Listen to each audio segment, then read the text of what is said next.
y he sentido de parte de Dios continuar hablando sobre estos temas.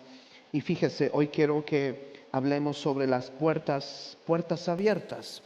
¿Qué significan las puertas abiertas? Quiero explicarle un poquito la sinopsis, la enseñanza, la semblanza de este tema, porque la Biblia es muy clara. Fíjese que la Biblia nos enseña en Efesios capítulo 4, versículo 27, no den lugar al diablo. ¿Qué significa? ¿Por qué Pablo nos advierte a no darle espacio, no darle entrada, no darle lugar al diablo? ¿Cómo yo puedo darle lugar al diablo? ¿Cómo puedo abrirle una puerta? Por eso se llama así, puertas abiertas, porque hay prácticas, hay símbolos, hay amuletos, hay hábitos en nuestra vida que necesitamos revisar, porque podrían ser causantes de que yo esté abriendo una puerta al enemigo.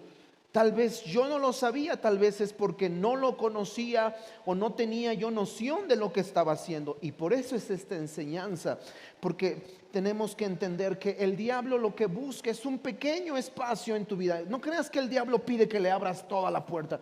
El diablo dice, nada más dame un huequito, nada más dame un chancecito. A través de una práctica, a través de un simbolismo, a través de un amuleto, a través de algún hábito, nada más dame tantito permiso. Y Pablo nos enseña tajantemente, no le den lugar al diablo. Escúcheme, cuando nosotros le hemos dado lugar al diablo, porque eso es una realidad, a veces por ignorancia le hemos dado oportunidad al diablo, le hemos abierto espacio al diablo. El problema con esto es lo siguiente: estamos en riesgo de estar siendo influenciados por el enemigo de nuestra alma, el enemigo de nuestro destino, es decir, el diablo o Satanás. Estamos siendo influenciados al nosotros darle permiso, al darle oportunidad de que entre. Podemos y corremos el riesgo de estar siendo influenciados. Pastor, ¿cómo puedo estar siendo influenciado por el diablo? ¿Cómo puedo saberlo? Bueno, algunos de estos aspectos usted los va a notar en su vida diaria, donde muchas veces usted va a sentir una opresión, donde usted va a sentir una lucha entre lo que quiere hacer y lo debe hacer, pero no puede porque hay una resistencia, como que hay algo contra lo cual usted está pegando y topándose. Todas este tipo de resistencias tienen que ver muchas veces con espacios que le hemos abierto, puertas que le hemos abierto al enemigo. Así que pónganme mucha atención, porque Pablo insiste en esta carta a los Efesios, que como muchos de ustedes saben, el apóstol Pablo le escribe a esta iglesia en Éfeso, porque ellos vienen de prácticas llenas de idolatría, prácticas paganas, prácticas que implican ocultismo, esoterismo, adivinación, prácticas que tienen que ver con muchas cuestiones que Dios en su palabra no aprueba. Y Pablo dice en Efesios 5:11, no tengan nada que ver. Digan conmigo, nada que ver. ¿Sabe qué significa eso? Nada. Usted no tiene nada que ver. Usted no tiene nada que ver con las obras infructuosas de las tinieblas. Al contrario, ¿saben qué estoy haciendo hoy?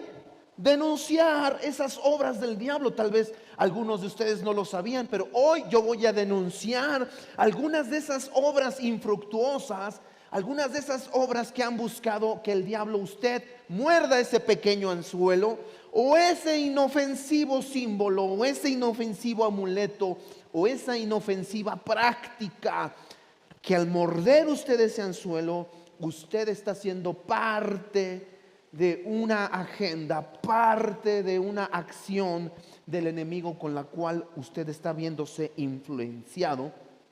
Y es obvio, va a traer consecuencias negativas en nuestra vida. Ahora escuche, en el primer libro de la Biblia, en Génesis capítulo 4, versículo 7, el primer libro de la Biblia, encontramos ya desde ahí con un hombre llamado Caín, quien está luchando por hacer lo correcto y no hacerlo. Y en esta lucha Dios mismo le dice a Caín, que todos sabemos que Caín es el primer asesino registrado en la humanidad. Nada más y nada menos, Caín asesinó a su propio hermano. ¿De dónde salió esta idea de Caín? Fíjese lo que dice la Biblia. Dios le dice: Caín, serás aceptado si haces lo correcto. Pero si te niegas, Caín, a hacer lo correcto, entonces, escuchen, Dios dice: ten cuidado. El pecado está a la puerta, al acecho y ansioso por controlarte. Pero tú debes dominarlo y ser su amo. ¿Saben qué es lo que está diciendo Dios? Ten mucho cuidado, porque cuando tú no haces lo correcto, es decir, haces lo incorrecto, ten mucho cuidado, porque en la puerta te está esperando el pecado diciendo: acércate. ¿Qué es lo que quiere hacer el pecado sobre ti? ¿Qué es lo que quiere hacer el enemigo de tu alma? ¿Qué es lo que quiere hacer? Dice que está al acecho y está ansioso por controlarte. Esto es posible. ¿Por qué personas son controladas o influenciadas por el enemigo, por el diablo, por Satanás, por el demonio? ¿Por qué personas pueden estar bajo influencia demoníaca? Porque no están haciendo lo correcto. Porque cuando no hacemos lo correcto, estamos abrazando la mentira, estamos optando por hacer cosas que no están de acuerdo al parámetro establecido en la palabra de Dios. Y aquí hay un tema muy serio, porque papá, mamá, tú que me estás escuchando esta mañana, el adversario no solamente busca afectarte a ti. El adversario, dentro de su agenda, tiene en su lista a tus hijos y a tus hijas. Él busca que tu papá y mamá le abras la puerta al maligno. ¿Por qué nuestros hijos pueden ser influenciados por el maligno? Por papá y mamá que no están atentos y están abriendo puertas y están dejando entrar al maligno en sus hogares. Porque uno de los papeles muy importantes de todo papá y de toda mamá es ser unos guardianes, shomer, unos vigilantes. Usted tiene que filtrar todo lo que entra en su casa. Llámese videojuegos, llámese televisión, llámese información, llámese internet, llámese celulares, lo que usted guste y mande. Papá y mamá, usted tiene la responsabilidad de poder filtrar todo lo que entra, porque sus hijos son responsabilidad de usted. Entonces, nosotros sabemos que si nosotros no cuidamos ese filtro, puede estarse metiendo el enemigo y podría estar influenciando nuestros hogares con su veneno, con su maldad. Escuchen cómo dice el apóstol Pablo a la iglesia en Tesalónica. Por esta razón, dice, cuando ya no pude más, dice Pablo, envié a Timoteo. Timoteo es su discípulo, su ayudante, para averiguar, dice Pablo, quería yo averiguar si la fe de ustedes seguía firme. Tenía miedo, dice Pablo, de que el tentador los hubiera vencido y que nuestro trabajo hubiese sido en vano. ¿Sabes qué es lo que hace el diablo? Está tentando a familias como la tuya y como la mía. Él es su trabajo, es su propósito. Ese es su trabajo del diablo: tentar, estar merodeando, buscando una forma de podernos hacer caer. Y Pablo está preocupado, solamente que Pablo llega a un momento donde ya está cansado, ya no puede ir a verlos y manda a Timoteo. Y la razón de ese viaje es que Timoteo pueda verificar si los hermanos en Tesalónica siguen en pie o ya fueron vencidos por el tentador. Pastor, ¿por qué el diablo tienta? ¿Por qué el diablo busca influenciar nuestra vida? ¿Por qué lo hace? Satanás sabe que si caemos en la tentación por voluntad propia, porque eso es algo que usted tiene que saber muy bien, Dios no te va a obligar a que lo obedezcas. Pero también es cierto que Satanás tampoco te va a obligar a que hagas lo malo. No puedes decir tal cosa como que, ay, iba yo caminando en la calle y se abrió un hoyo y caí en pecado, caí en inmoralidad, caí en deshonestidad, caí en mentira. No, no, no, no, no, no.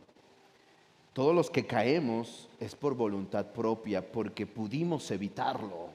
Esto es una cuestión de decisión. Pero en el momento que nosotros cedemos y caemos en esta tentación por voluntad propia o por ignorancia, porque también puede ser una opción, le estás cediendo el control de tu vida al diablo. El diablo sabe perfectamente que cuando una persona, un creyente como usted que está aquí esta mañana, si usted es un creyente, el diablo sabe perfectamente que cuando usted sabe lo que tiene que hacer y no lo hace, el diablo se saborea porque dice, estás donde yo te quiero tener. Eres para él. Los cristianos dominicales que solamente vienen y escuchan y no hacen nada al respecto en su vida, el diablo dice, ni siquiera son un riesgo para mí, porque no implican ningún riesgo, no implican ningún cambio, una transformación. El problema está con aquellos cristianos que saben lo que tienen que hacer y lo hacen, y el diablo dice, ah caray. Cuando una persona sabe lo que tiene que hacer y lo hace y hace lo correcto, el diablo se dedica precisamente a buscar. Debe de haber alguna forma, debe de tener alguna debilidad. ¿A poco sí muy cristiano? ¿A poco sí muy creyente? Debe de tener alguna forma. Hay que encontrarle los hilos a esta persona. Pero los cristianos que no representan ningún riesgo, que no hay ningún cambio en su vida, no hay una transformación, saben lo que tienen que hacer, pero después lo hacemos. No hay que ser tan fanáticos, no hay que ser tan mochos. O sea, sí, Dios, pero no tanto.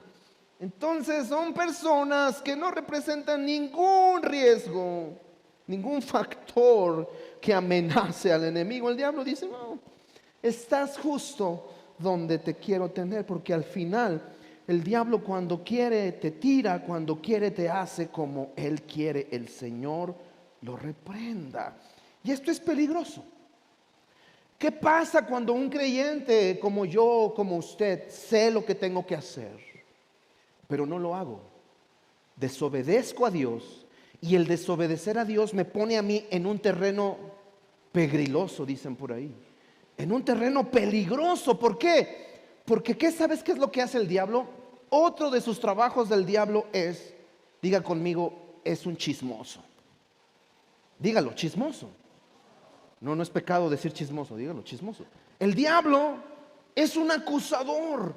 El diablo primero te está buscando la forma en la que caigas, y ya que caíste dice, vas a ver.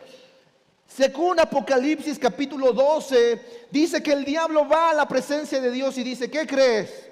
Allá el pastorcito que dice que es un hijo de Dios, fíjate que anda de chismoso y anda de mentiroso y anda haciendo cosas que no están bien. No sé, pero yo creo que necesita varita, no lo sé. Y entonces el diablo viene a acusarme delante de la corte celestial.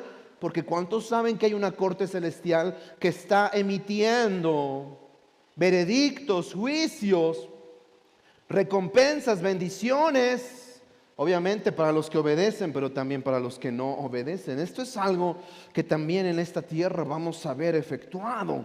La corte celestial emite el permiso para que se imparta justicia, y aquel que falló, es decir, si yo fallé, yo desobedecí, voy a experimentar las consecuencias en proporción de mi pecado. Esto se pone interesante. Yo sabía que no tenía que mentir, pero mentí. Soy un hijo de Dios, soy un creyente, pero no hice nada al respecto, solamente mentí y ahí me quedé. ¿Qué hace el diablo? El diablo va y me acusa delante de Dios. Dios dice, no vas a hacer nada, Isaac, y no estoy haciendo nada al respecto. Dios dice, bueno, el juicio para ti es que vas a tener que vivir con las consecuencias de tu mentira. Pero saben que todo esto lo podíamos revertir. Si Isaac, que dijo una mentira que sabía que no tenía que decir, ¿sabe qué tengo que hacer? Arrepentirme. Hay algo que solamente Dios nos pide que hagamos y se llama arrepentimiento. Está bien, Padre, reconozco que no tenía que mentir, la verdad fui débil. La verdad es que no sé qué me pasó, yo lo hice, perdóname, Padre. Y cuando yo pido perdón a mi Padre Celestial, entonces estoy en un terreno diferente. Porque Dios entonces me ve con misericordia, me ve con amor y me ve con perdón. Y entonces el juicio ya no es de la misma proporción que si yo no me hubiese arrepentido. Entonces, fíjese, hay un ejemplo en la Biblia, quiero darles ejemplos por supuesto. Hay un ejemplo en la Biblia, ¿cuántos recuerdan al rey David? Al que hizo las mañanitas. No, no es cierto, él no hizo las mañanitas. El rey David, un gran hombre de Dios, un rey conforme al corazón de Dios, un hombre al que le demos prácticamente la mitad de los salmos, de los 150 que tenemos en la Biblia, la mitad los escribió él. Un hombre que tuvo una relación tan hermosa con Dios. Pero fíjense, David era un hombre como usted y como yo. A veces cometemos un error de ver a los personajes de la Biblia y verlos como personas que volaban, flotaban, andaban sobre nubes. No, eran personas como usted y como yo.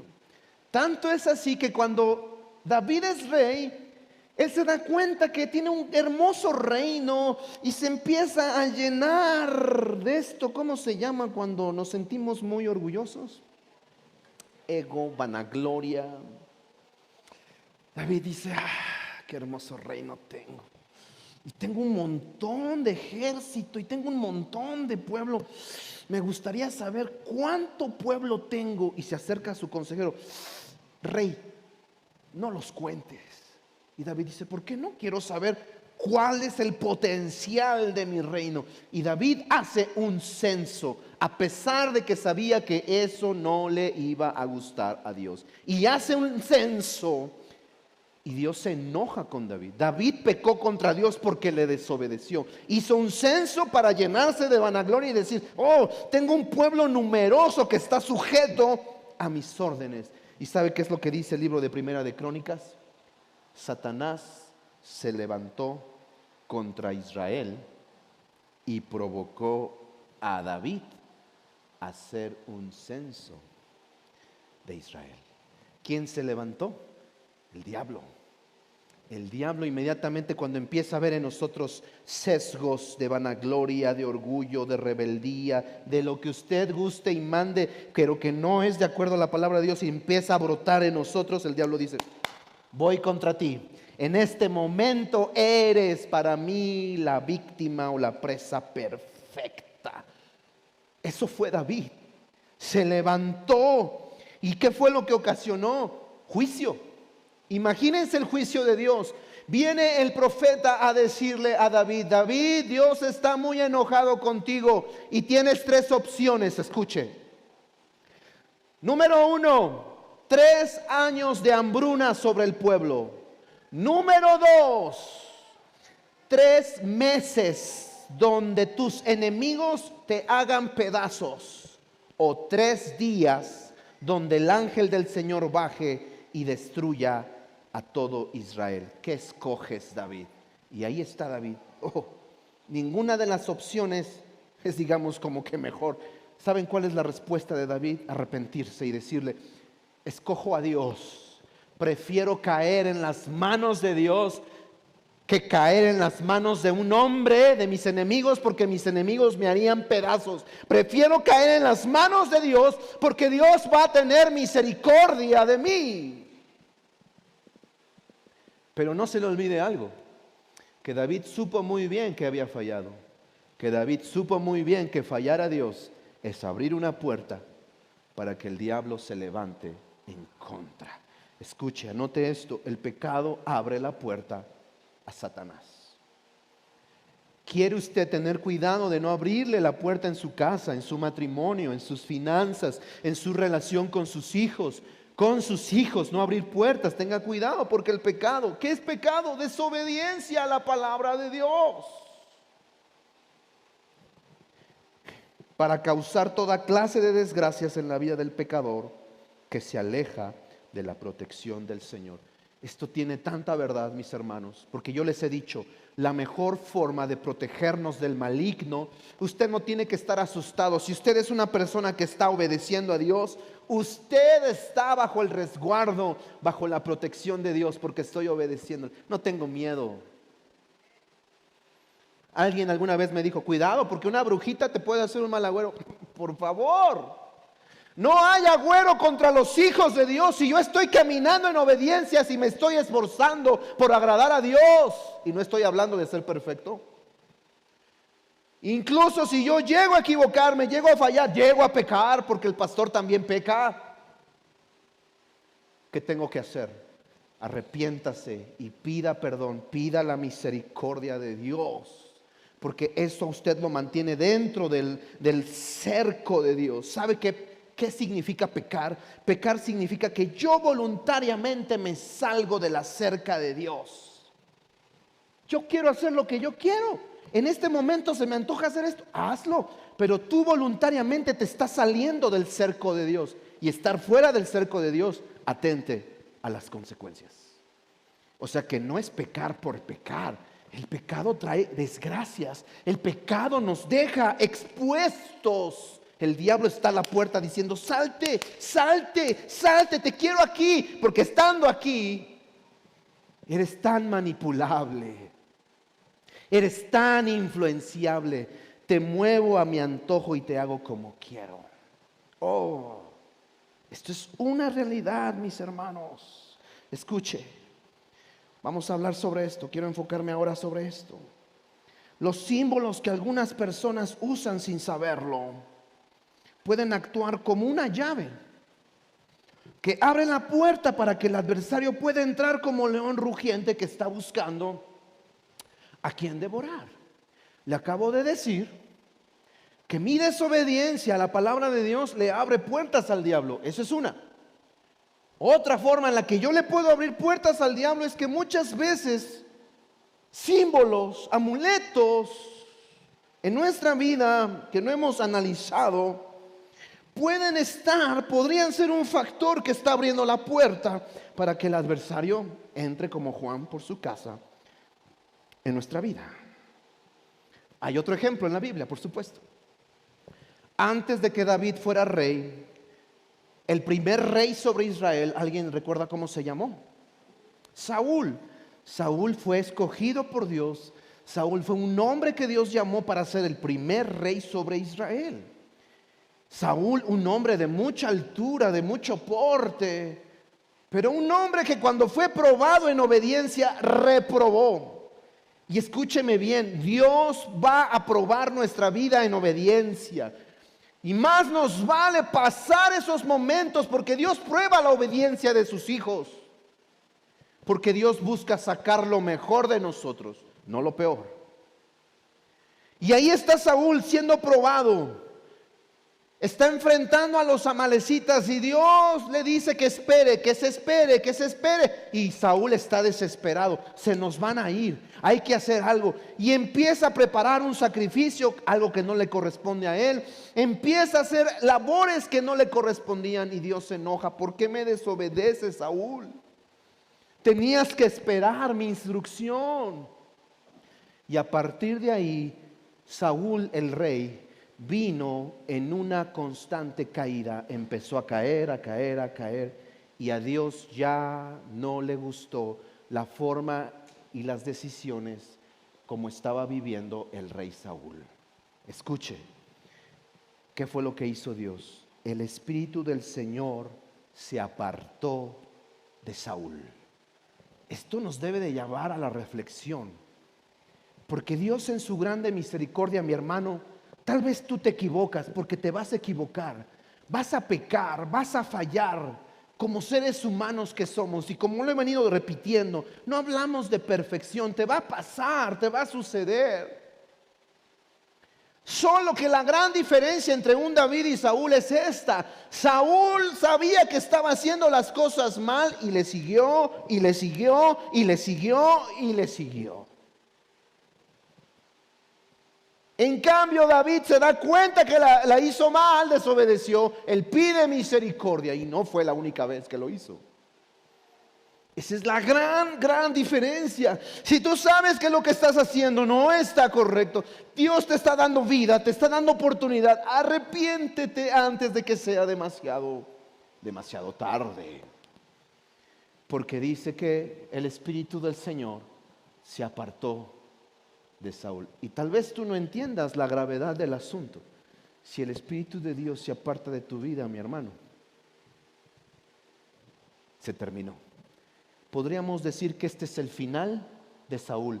Saúl se convirtió en un muerto en vida. No hay peor forma de morir que estando vivo y estando de alguna manera muerto para Dios, muerto para las cosas de Dios, muerto para tus seres queridos. Estás vivo, estás aquí, pero como si no estuvieses. Ese es Saúl, una tragedia. Y además, una cosa más, un espíritu malo de parte ¿de quién? ¿Quién le mandó un espíritu malo a Saúl? Para que usted vea que el diablo no se manda solo.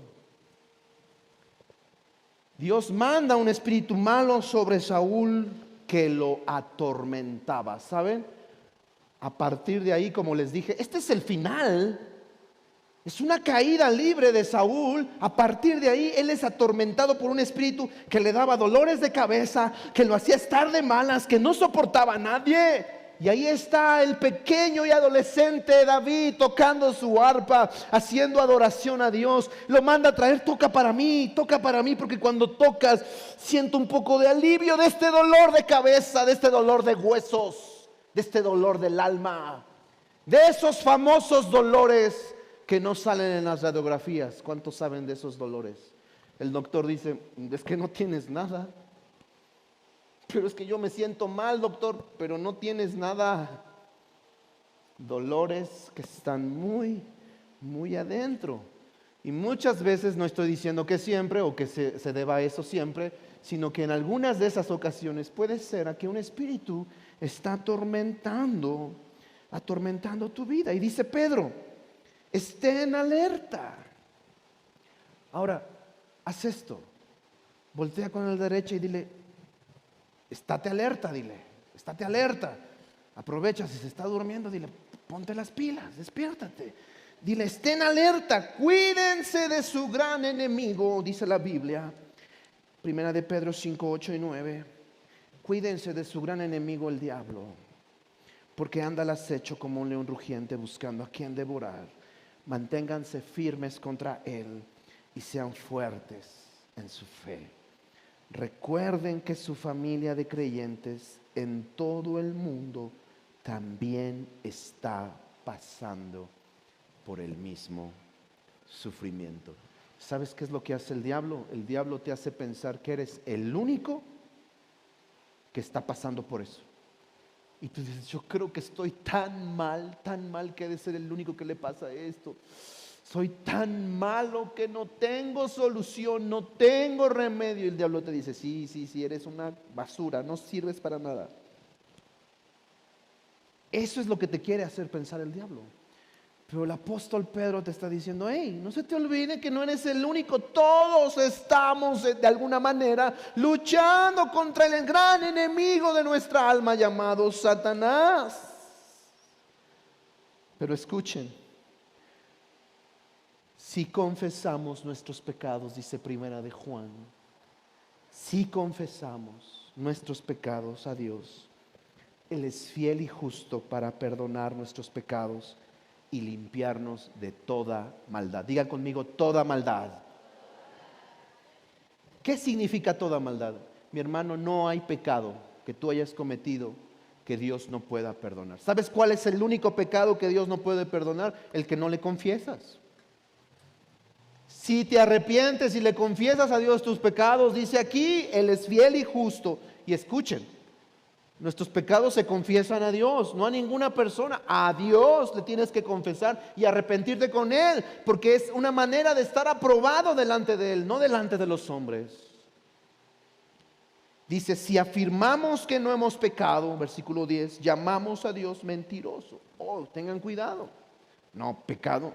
Pastor, ¿de qué estás hablando? Esto es una iglesia. Por supuesto que yo no he pecado. Yo soy una linda y buena persona. No juguemos a eso. No juguemos a eso. Sabemos que ese no es el tema. Si afirmamos que no hemos pecado, llamamos a Dios como mentiroso y demostramos que no hay lugar para su palabra en nuestro corazón. Es decir, yo soy tan buena persona que en realidad no necesito la Biblia, yo no necesito la iglesia, porque yo soy una linda persona. Entonces no hay lugar en tu corazón para la palabra de Dios. No hagas a Dios mentiroso, porque Dios no lo es. En realidad la palabra de Dios nos muestra que estamos en una necesidad constante de Él. Entonces, mis hermanos, no estamos solos en esta lucha contra el enemigo. Tenemos al Espíritu Santo de nuestro lado, que nos da la fuerza para entender y llevarnos a algo tan básico como el arrepentimiento. Digan conmigo: arrepentimiento. Lo he dicho, lo seguiré repitiendo: el arrepentimiento no es un suceso de una sola vez en tu vida, no es un evento que hiciste hace muchos años. El arrepentimiento es un hábito diario, dije diario, un hábito diario en nuestra vida. Cuando usted se va a acostar, le he dicho, si usted no ha escuchado la oración de la noche que tenemos en nuestro canal de Colectivo en YouTube, escúchela. Es una oración modelo que le va a ayudar a usted, que antes de dormir usted póngase a cuentas con Dios. ¿Cómo usted sabe que mañana va a despertar? A veces estamos tan seguros que nuestros planes dicen: es que yo mañana tengo que estar a las 10 en el despacho, yo a las 10 de la mañana tengo que estar en una junta. Ah, sí. ¿Quién te dijo eso? ¿Cómo sabe usted que va a despertar? Nadie tiene asegurado el mañana. Es mejor que antes de dormir estemos a cuentas con Dios. Es un hábito diario decirle a Dios: hoy pequé, Padre. Hoy pequé con este tipo de pensamientos. Padre, hoy pequé porque estuve hablando cosas que no tenía que hablar. Perdóname, Padre. Padre, perdóname porque esta persona me hizo enojar y hoy no la quiero ni ver. Padre, pero perdono a esa persona y la bendigo. Ya no quiero saber nada. La bendigo. Y guárdala, Padre, y que se te olvide dónde. Amén. Eso sí he orado alguna vez. Que Dios los bendiga y los guarde y que se le olvide a Dios dónde. Porque póngase a cuentas. El arrepentimiento es una herramienta que tenemos que hacer uso de ella para estar bajo la cobertura y la protección de Dios. Ahora, escúcheme. Hay una diferencia entre opresión demoníaca y posesión demoníaca. No quiero que lo confundamos. ¿Qué es la opresión demoníaca? Pastor, ¿qué es?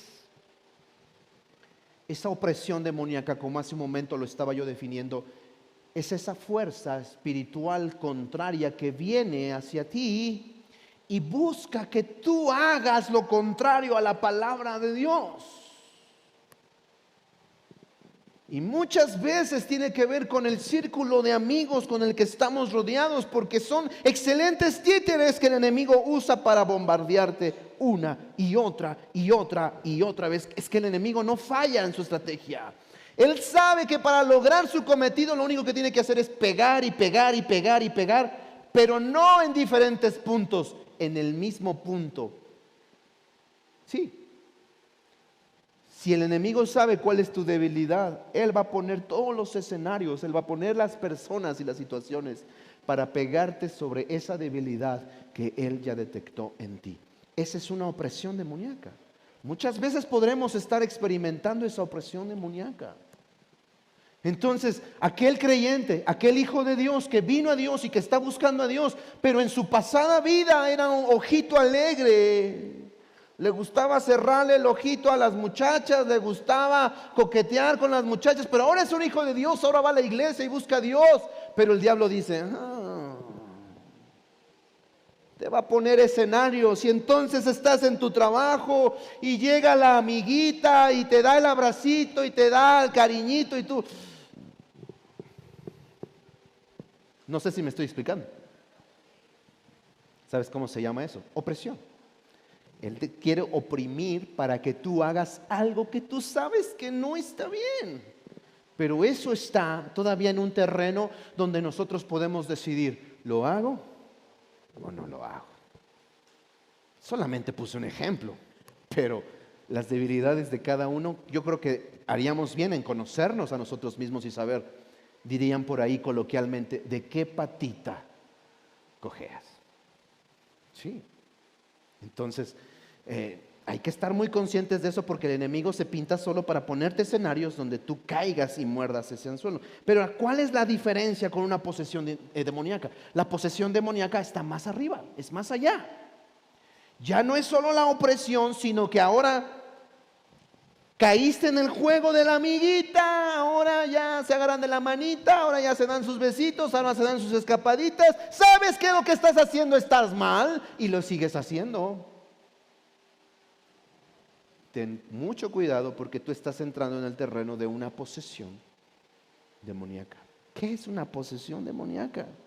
¿Sabe que la semana pasada explicaba yo esto? Que Jesús en los evangelios vimos como Él expulsó demonios de la vida de personas que estaban siendo atormentadas. Y dice que los espíritus hacían que las personas se azotaran, se golpearan, los aventaban al agua, los espíritus los aventaban al fuego, se maltrataban porque buscaban que las personas se murieran.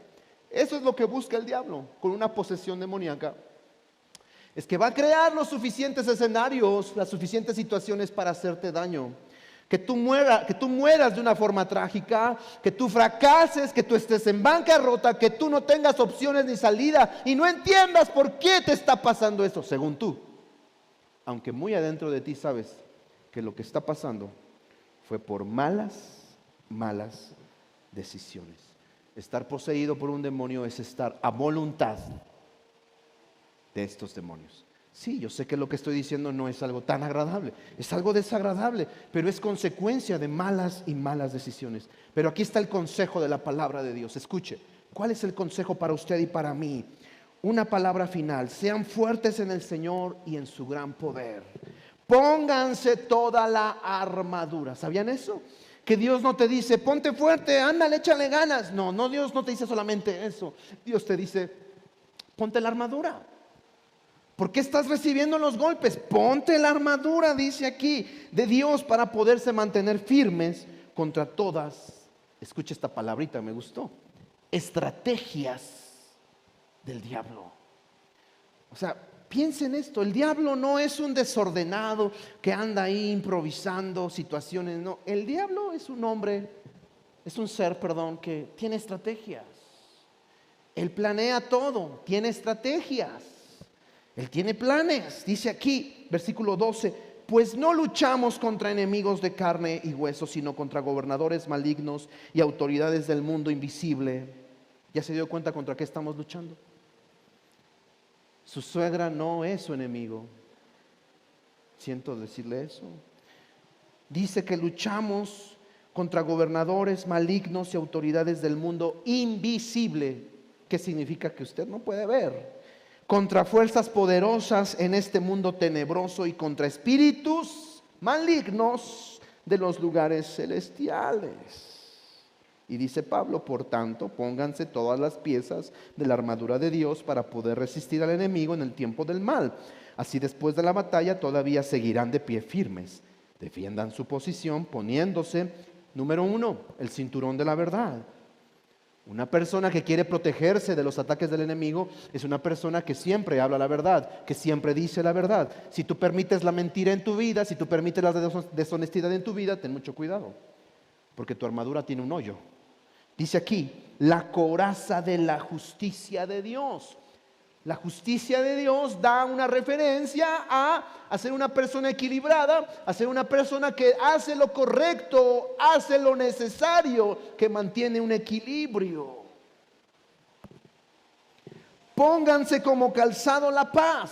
Es una persona pacificadora que proviene de la buena noticia a fin de estar completamente preparados. 16. Además de todo eso, levanten el escudo de la fe para, dice aquí, detener. ¿Qué es lo que vamos a detener con el escudo de la fe? Atención, las flechas encendidas del diablo. ¿A que usted no sabía eso? El diablo, lunes, te va a mandar 2, 3 flechitas. ¡Fum! ¡Fum! ¡Fum!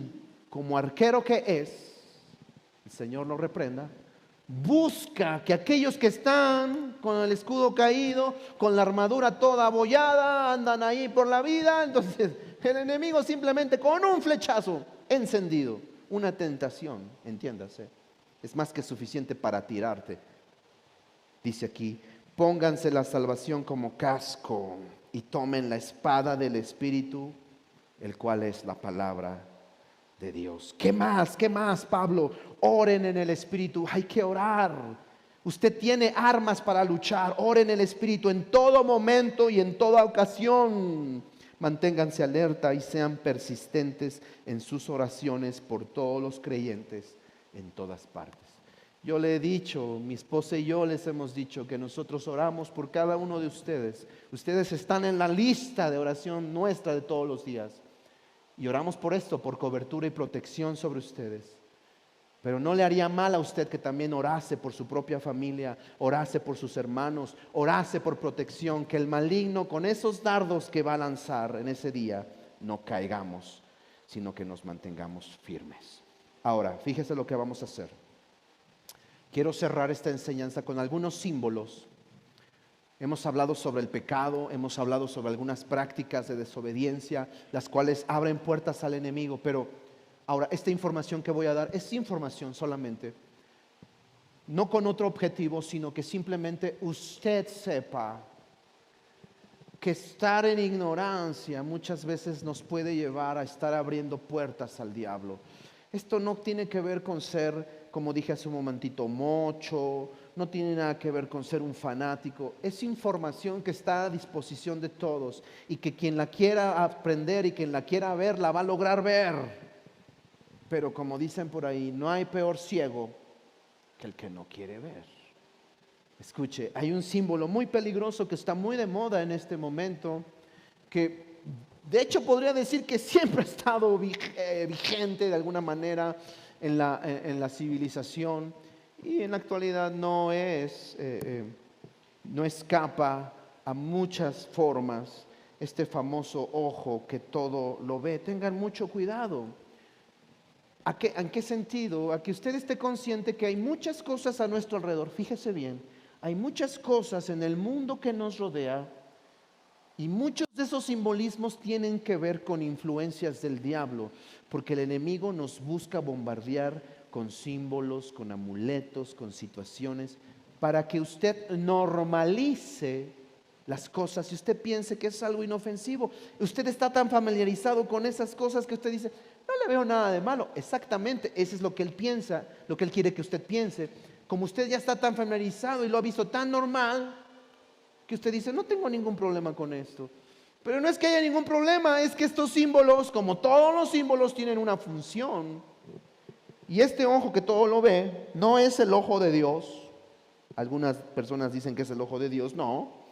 En realidad este es el ojo del enemigo, de Satanás.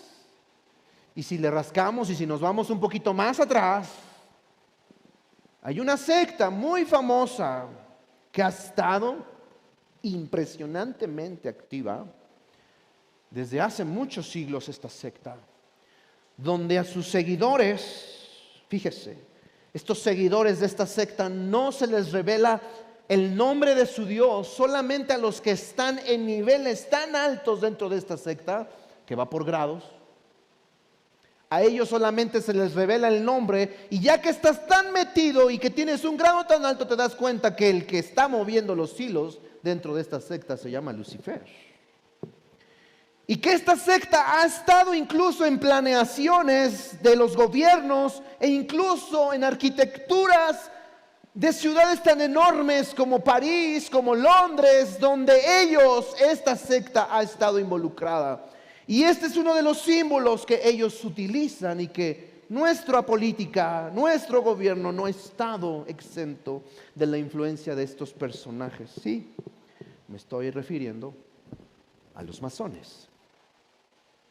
Por supuesto, es una secta que está totalmente fabricada, está totalmente hecha para ir en contra de Dios. Y esto usted lo puede encontrar, usted lo ha visto, si usted alguna vez ha visto un dólar, está incluso hasta en la moneda estadounidense. Pero no solo eso, se pone de moda en todo tipo y de todas formas. Aquí tenemos a esta artista que utiliza todo este tipo de indumentarias, fomentando el ojo que todo lo ve. Ahora, ¿qué quiero decir con esto? Lo único que quiero es que usted entienda que el enemigo lanza todos sus ataques y utiliza todas las formas habidas y por haber para bombardearnos a nosotros. No estoy diciendo que seamos unos fanáticos y que seamos, no estoy diciendo otra cosa, simplemente que usted abra bien sus ojos, porque el enemigo desde siempre ha estado atacando.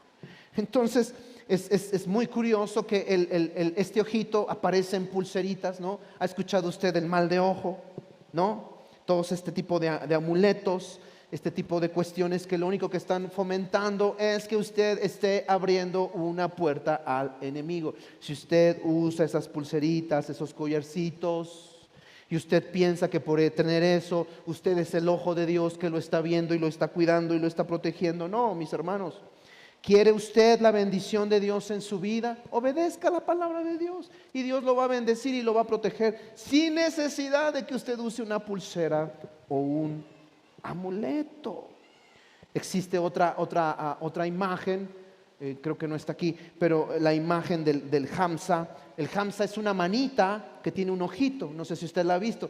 Tenga cuidado con ese objeto también, porque es totalmente opuesto a la palabra de Dios. Porque supuestamente es el ojo de Dios, es la bendición de Dios, es la protección de Dios. No es por ahí, no es eso. Simplemente es una mala intención de quererle darle poder a objetos. Son supersticiones y la superstición en la Biblia no es agradable a Dios. No podemos darle poder a los objetos. Hay otro más. ¿Qué tal este? ¿Cuántos conocen la señal de amor y paz? Y este es tan curioso, usted puede investigar, porque fue tan popular en los años 60 y 70, pero muy pocos saben que este movimiento de amor y paz, que dio paso a todo el movimiento hippie, y que actualmente se utiliza en muchas protestas en el mundo, todo lo que originó y todo el fundamento de símbolos como este, de amor y paz, en realidad es una cruz invertida. En realidad es dar muerte a Cristo, es dar muerte al cristianismo. Y al darle muerte al cristianismo vamos a tener el verdadero amor y la verdadera paz. Porque el cristianismo nos divide, porque el cristianismo nos separa, porque el cristianismo crea guerras, crea conflictos. Démosle muerte. Y por eso este famoso simbolismo que dio paso, por supuesto, a la cruz invertida, que, mis hermanos, aparece en lugares que tú no te imaginarías que hace una cruz invertida ahí. Sí, ¿qué significa una cruz invertida? Por supuesto, es la inversión, es darle y restarle valor a Cristo, a su obra redentora, a su palabra, es negar realmente la fe. Hay una señal más, un simbolismo más, la señal del arquero. Esta es muy popular, esta es muy famosa, porque fíjese, no tengo que entrar mucho en detalles, pero fíjese la posición de la mano. Cuando se bendice supuestamente a la congregación, a los filigreses de la iglesia mayoritaria, o hacen la señal de la cruz en el aire. Esta es la famosa señal del arquero. ¿Qué significa la señal del arquero?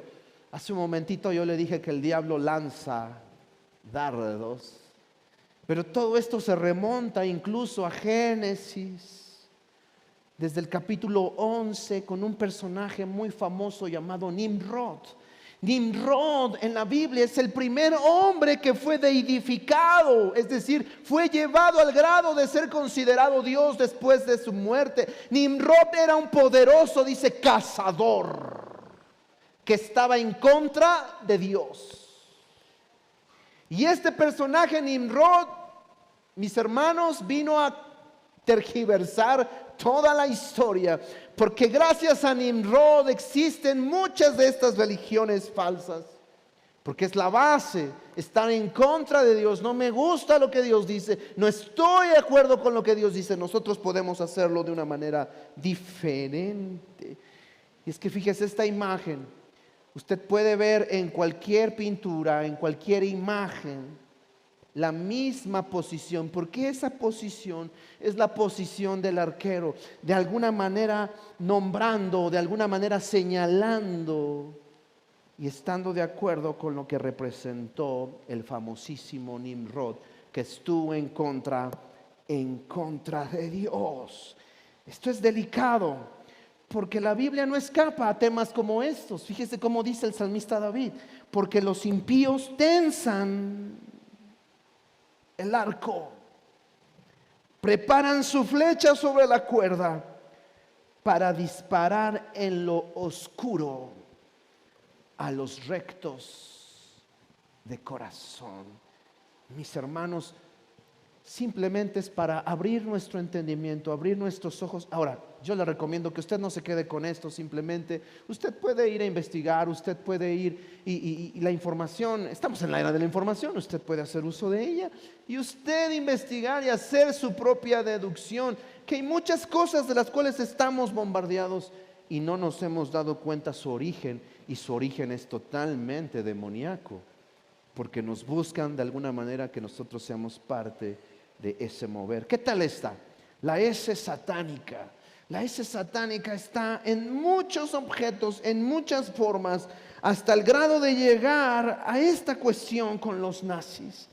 Esta famosa S, que después se convirtió en la suástica, que representan estos rayos que podemos encontrar incluso en las grandes mitologías, con Zeus, con Thor, el dios del trueno y el rayo. Estos rayos, ¿qué tienen que ver? Bueno, la Biblia habla, es más, Jesús dice acerca del diablo cayendo del cielo como un rayo. Esta es la simbología que dicho sea de paso, muchos de ustedes no lo sabían, pero Hitler era un hombre totalmente, además de depravado, además de que estaba enfermo de su cabeza, era un hombre que basó muchas de sus decisiones en brujería y hechicería. Era un hombre que tenía a su disposición brujos, porque él quería estar un paso adelante supuestamente de sus enemigos. Era un hombre que practicó mucho de este tipo de cuestiones esotéricas y cuestiones de hechicería, y estuvo totalmente metido en toda esta índole, ¿no? Y encontramos en figuras como este famoso rayito, que por cierto, no sé si ustedes sabían que la palabra Kiss de este grupo, no estoy diciendo nada nuevo, caballeros al servicio de Satanás, Knights in Satan's Service, eso es lo que significa Kiss. Ahora dice la palabra de Dios: Jesús: vi a Satanás caer del cielo como un rayo. Tengamos cuidado, porque la palabra de Dios nos dice que desde siempre las naciones han estado involucradas, más que involucradas, han sido involucradas por el enemigo con todas estas cuestiones. Dice aquí Apocalipsis 18:23: tus comerciantes eran los grandes personajes de la tierra, y con tus hechicerías engañaste a todas las naciones. Escuche uno de los grandes engaños. ¿Qué hay del rosario? Alguien la otra vez me preguntaba: es que yo traigo ahí en mi retrovisor mi rosario porque pues me da protección. Si usted cree que un objeto le da protección, que un amuleto le da protección, usted necesita acercarse a Dios. ¿Quiere obtener la bendición y protección verdadera? Solamente Dios la puede otorgar, el Dios todopoderoso, el Dios de la palabra. Obedezca su palabra, acérquese a Él, y usted va a tener esa bendición y esa protección. Si usted camina en desobediencia y usted le atribuye a objetos o amuletos su protección, muchos no saben que en realidad un rosario tiene su fundamento en la mala tibetana. La mala tibetana es precisamente lo que usted está viendo en pantalla. Son estas cuentas, estas piedrecitas, que dice aquí que le permite al meditador contar mantras con la mano mientras los recita. Su simbolismo también le permite usarlo como objeto ritual y entrenamiento mental. Y yo sé que de acuerdo al contexto, de acuerdo a las religiones, se aplica el rezo, dependiendo a qué religión sea, se aplica el rezo, pero se utiliza ese tipo de prácticas, lo cual es totalmente fuera e irrelevante. Ahora tenga mucho cuidado, porque hay gente que ha dicho, es que esto, alguien me lo dijo la otra vez, bueno, es que yo le rezo a la Virgencita, lo digo con todo respeto. Pero yo quiero que usted entienda que hay ideas que no han sido extraídas de la palabra de Dios. Cuando usted reza a la Virgen María, usted le está rezando a alguien que no está vivo. En ningún lado usted va a ver que María sigue viva. El único que resucitó, ¿sabe cómo se llama? Jesús. El único que ascendió al cielo se llama Jesús. Sin embargo, por ahí del siglo XII, este hombre que usted está viendo en la pantalla, el Papa Pío,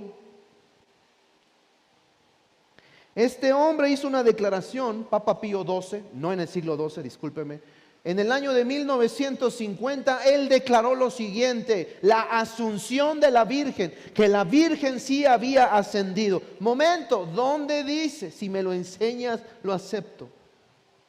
Nadie puede decirle eso, porque eso no es bíblico, es simplemente la invención de un hombre que tenía la autoridad y que se volvió, de alguna manera, perdió los estribos, perdió la cabeza al decir tal aberración. Porque este mismo hombre que usted está viendo en la pantalla, que dijo que la Virgen María había ascendido y que se podía rezar y se podía orar a ella, este mismo hombre estuvo involucrado ayudando en la Segunda Guerra Mundial en 1950 a escapar de la justicia a todos los nazis. Qué curioso. Dentro de los túneles en el Vaticano, hay mucha gente que no lo sabe, hay gente que sí lo sabe, que en el Vaticano hay unos túneles muy misteriosos que la gente no sabe cuál es la razón de esos túneles. Y no valdría mucho la pena investigar y saber el por qué. Y no estoy diciendo algo en contra de, es simplemente abramos los ojos. Aureolas, hablemos de aureolas ahora, porque esta es una imagen que todo mundo hemos visto en algún momento, en alguna pintura, en alguna escultura, y alguien se pregunta, ¿qué significa eso que está atrás? Ah, es que los santos tenían una aureola, ¿no? Así decimos. Los santos, es que ya casi tienes una aureola en tu cabeza porque eres un santo. No, señores. Una aureola en realidad tiene su fundamento mucho más atrás con Nimrod, el que les mencioné. Nimrod, cuando muere, es deidificado y escuchen, es llamado el dios Sol. Y a partir de ahí, todas las pinturas, todas las esculturas, se les agregaron, principalmente en Babilonia, se les agregaron este tipo de aditamentos donde a los santos se les pusiera esto en honor al dios Sol. Pero dígame, ¿qué tiene que ver esto con el dios Sol? Nada, simplemente el famoso sincretismo. El cristianismo, el catolicismo adoptó esto y a los santos les adaptó, a todas estas imágenes les adoptó esta famosa aureola. Ahora voy a terminar con esta para ya no cansarlos más. La rueda de la vida o la rueda del año. La voy a poner aquí en la pantalla a ver si se logra ver. No conseguí una imagen más grande, porque tal vez este es un tema que no debería de escapar a nosotros, porque este es un símbolo. Este es el claro ejemplo de un símbolo como este. Está en muchas cuestiones a nuestro alrededor. Usted lo va a encontrar en la rueda de la fortuna, en las ruletas de los casinos, en los juegos de azar. Está todo. Pero ¿qué significa esta rueda de la vida? No sé si usted sepa, pero los ocultistas, los brujos, ellos tienen 8 celebraciones. Cada 13 semanas hacen sacrificios humanos y es así como tienen ellos su propio calendario. Y esta es la famosa rueda de la vida. Pero escúcheme bien, vea usted bien esta imagen, esta famosa rueda de la vida. Usted véala bien, ¿y dónde está? Expuesta. en muchas de las arquitecturas de las naciones está expuesta esta famosa rueda de la vida. No puse la imagen, pero por ejemplo, si usted búsquela, una perspectiva, un mapa aéreo de Francia, y usted se va a dar cuenta que Francia está construida de esta manera, porque esta construcción, toda esta arquitectura se la debemos a los masones, porque ellos se mueven mucho con este tipo de simbolismos. ¿Qué nos enseña esto? Pues es que hay que abrir los ojos y darnos cuenta que el mal siempre ha estado en acción, que el mal siempre ha estado operando y que lo podemos llegar a encontrar en simbolismos o en logos como estos. Las famosas Naciones Unidas, y digo famosas porque desde su fundación prácticamente yo no he visto que hagan algo positivo, nunca han evitado una guerra. Es más, yo le veo cosas negativas porque a ellos mismos le debemos que Palestina haya sido declarado como Estado. Hágame usted el favor. Están en contra del pueblo de Israel. Y bueno, póngase de pie, por favor. Ha sido muy paciente. Este es un tema muy sensible, yo sé.